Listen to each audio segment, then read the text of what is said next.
Have you ever looked at a distant mountain, a map, a photo, or a dirt road, and had the urge to just go there? Maybe you did, or maybe you had to go to work the next day, or it was too far, or it was too late, so you just didn't go. But it doesn't have to be that way. What if you could ditch those anchors and trade them in for a real one? What if you could instead live like nomads and have a smaller footprint on our planet? What if that freedom let you discover a world you would otherwise have never seen, with all its mountains, waters, skies, and life, Earth as a whole, our geosphere? This is our attempt.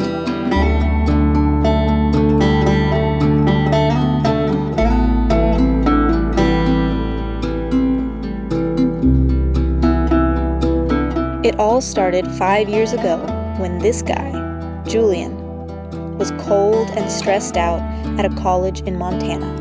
I started dreaming of living off-grid in warm, tropical waters and exploring the world. I thought I could make it happen after graduating, but 2020 got in the way. After moving to Washington and getting a regular job, I met this girl, Domini. I had just graduated college and was tired of the stress of always trying to achieve more. I wanted to slow down and learn to love the progress that I had already made. Julian introduced me to the world of cruising and I was sold. With that, we started our adventure. We weren't looking for just any boat. We wanted it to be seaworthy but not too slow, manageable but spacious, and most importantly, affordable, meaning it would need work. So we spent months looking for the right boat, visiting moldy and even flooded sailboats, and we just couldn't find the right one.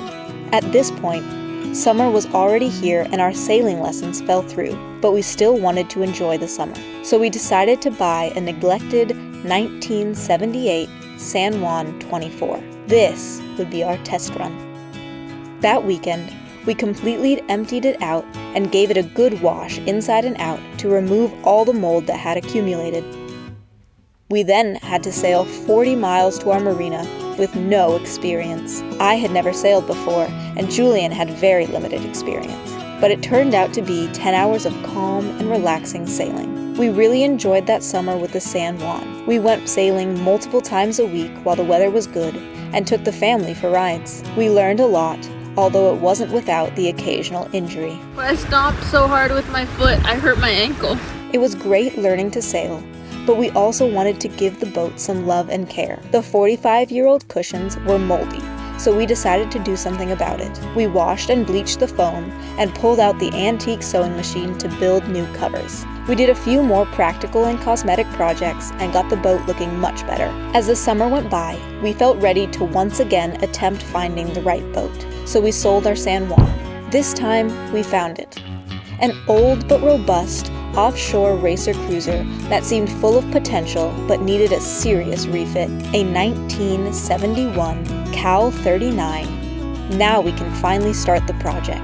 The rainy Seattle winter allowed us to find countless issues with the boat, every imaginable leak, and to research and plan as much as we could. Getting her ready for sailing and liveaboard use while being on a very tight budget. It involves finding good secondhand deals and doing everything we can ourselves. But now that the rain is finally going away, it's time to get our hands dirty, the air dusty, and do this refit.